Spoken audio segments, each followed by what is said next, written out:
spooky season is upon us, and I do need some help deciding how much spooky I should read and how much spooky I shouldn't read. So hopefully you watch this video, but also more importantly, please comment below because I need some help. I'll get to those questions when we get to the video.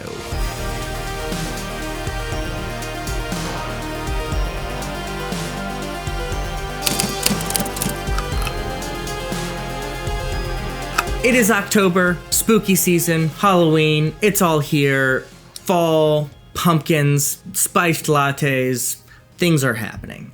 I love this season, I love the autumn generally, but I do feel a little bit unprepared. It sort of snuck up on me this year, particularly in my reading and my watching, because I try to purposely read a little bit more horror or a little bit more, I don't know, just scary stuff, and I just haven't prepared for it. I don't have something ready. So this TBR, even as I record this, is still a little unsettled, and I am looking for some suggestions, particularly in the horror genre, particularly sub 300 or around $300 page books to kind of fill out this reading. So keep that in mind.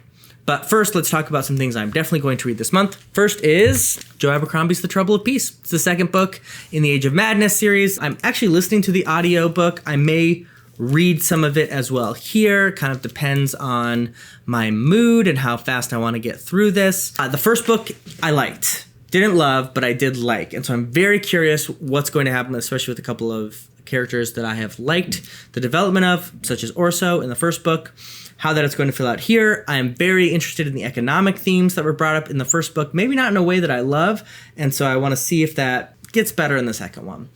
I've already decided, I guess I could maybe undecide this depending on how I feel, but I think Joe Abercrombie is just not really an author for me. I just don't really love his style and his use of theme and his outlook on the world and how it works itself out in fantasy books, but it is unarguably that he's a good writer, and that a lot of people do like it in the genre. So I want to finish this series in particular, and then I'll probably be done with my Joe Abercrombie for a long time, if not forever, but I will definitely be reading this. I will also be continuing the great Narnia read-along with Ridbook by reading the second book in the Chronicles of Narnia, Prince Caspian. We are doing a live show at the end of every month, the last Saturday of every month, to talk about the chronicle that we have read that month. And also we are talking about it always on my Discord. You can find links to the Discord in the description below. Please join the conversation, or even if you don't want to talk about Narnia, just talk about other books on my Discord. Would love that. Prince Caspian is the second book. A couple of the children go back into Narnia. I kind of forget the specifics, honestly, so I'm interested in going back into this.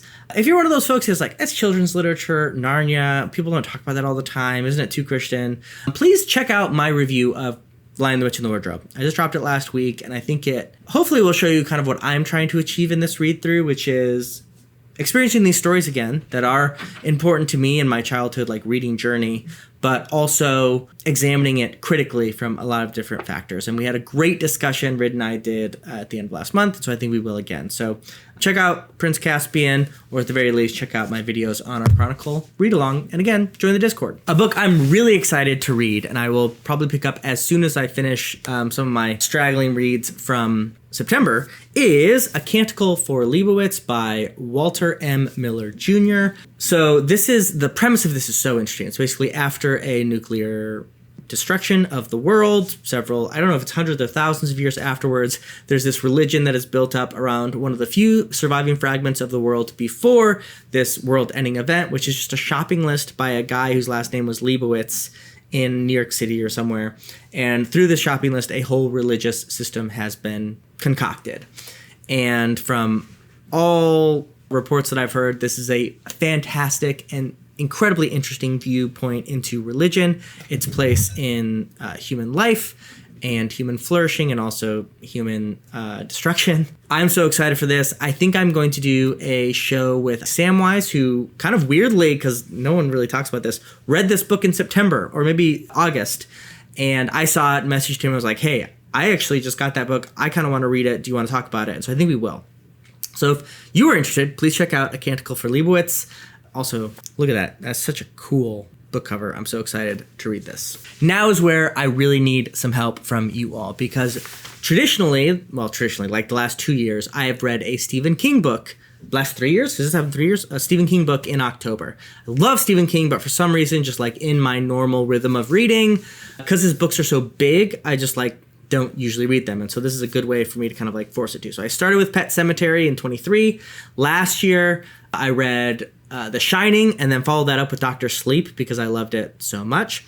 So this year, I had picked up earlier in the year in anticipation for this, The Stand by Stephen King, which is called a novel of ultimate horror, if you see there. I also love this cover. I think it's really, really great. It's a big book. This is 800 pages, and this is like very small print. So that's like a long 800 pages. And I've been on a roll reading a lot of books, and I don't know if I want to dedicate another whole chunk of time, but any time that I've dedicated it to Stephen King, I've been really happy I've done it. So I'm sort of on the fence here. I feel like I should stick in this tradition and do another Stephen King. I prepared for this, but also it's long. I feel kind of silly saying it, but that's what's holding me back. And the description is not like super interesting. June 16th, 1985. That is when horror began, the evil that started in a laboratory and took over America. Those who died quickly were the lucky ones. For the scattered survivors wandering through a country turned into a gigantic graveyard, life has become a nightmare struggle. They escaped death, but now something even more terrifying is waiting to claim them. The most fiendish force ever to seek all humanity as slaves and victims. A strange, faceless, clairvoyant figure that is reaching for their very souls. So, another kind of post-apocalyptic, again, maybe, actually, that's making me kind of excited. That's maybe a good, like, twin book for Canticle for Leibowitz. Kind of like The Road-esque. I don't know. For some reason, that's not grabbing me. So here's what I need of you all. If you've read The Stand, I need you in the comments to say, it's great, absolutely read it, please do. And I've seen people who like King say that this is, like, in his top 5 books, but I need people to encourage me. Or, similarly, if there's another King that I should prioritize before this, especially if it's shorter, let me know in the comments below because that will really affect me. There we go. Please, I'm really comment down below. If I get through all of those and I don't decide to do another like horror or someone like you, don't tell me in the comments to read another horror book, then I will be getting to a book that I've been wanting to read for a long time, which is The Silence of the Girls by Pat Barker. This is a, not retelling of the Iliad, but a focus on Briseis, who is a Trojan wife who is taken by Achilles early on in the Iliad, not talked about a lot in the actual, Homer epic, but I've heard a lot of great things by Pat Barker, and at least 2 people who I've talked about who also love Circe, which is my favorite Madeline Miller, and just, a book I love, and an example of, taking epic poetry and bringing modern thoughts to it, and A Song of Achilles as well, have told me that while they like those other books, they liked this even a little more. So I'm very excited to read this, and will read this at some point. Whether it's in October or not will kind of depend on how fast I read Stephen King and some of these other books.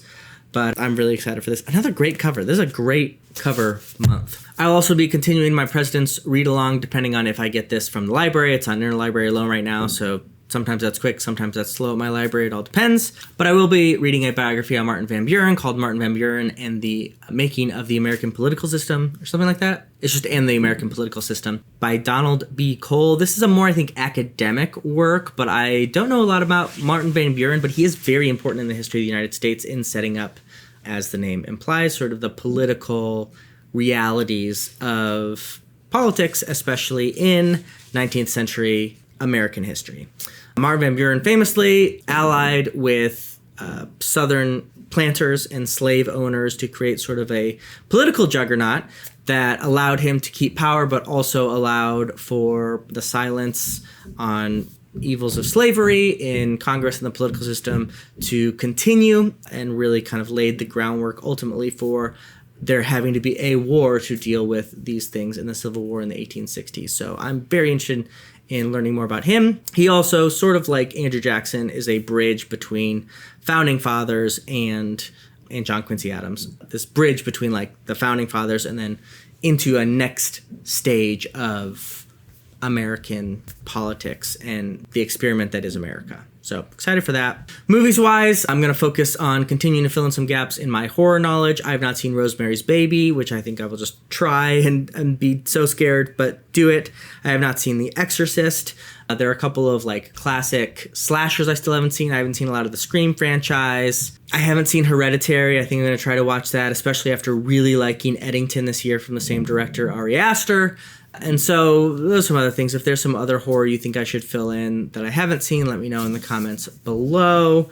Outside of that, I'll also be continuing to watch a lot of Japanese film in anticipation for I'm traveling in November to Japan for 2 weeks, and I'm really excited about that. I'll be rewatching some classics like Seven Samurai that I haven't seen in a while, and also things like Spirited Away, but also some new stuff like Tokyo Story I haven't seen, and so that'll be fun as well. So if you have Japanese film that I should watch, do that.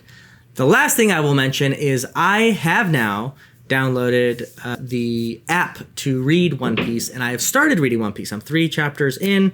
No opinions being drawn yet. That's too short of a time. But part of that is also trying to get, some more Japanese-inspired media as I prepare for this trip. And also, a lot of folks have been asking me to do it, including Rid and Nat. I made a video on that you can check out about just from a newbie, how do I read New Piece and should I and why and what are the themes. And I think that's a really fun video. Hopefully you'll enjoy that as well. But I am reading that through October as well. So busy month. What do you think of my TBR and my TBW? Anything I should leave off? And again, please recommendations for horror that I should read if it's not here already. And if you read The Stand, let me know what you think about it. As always, first in, last out.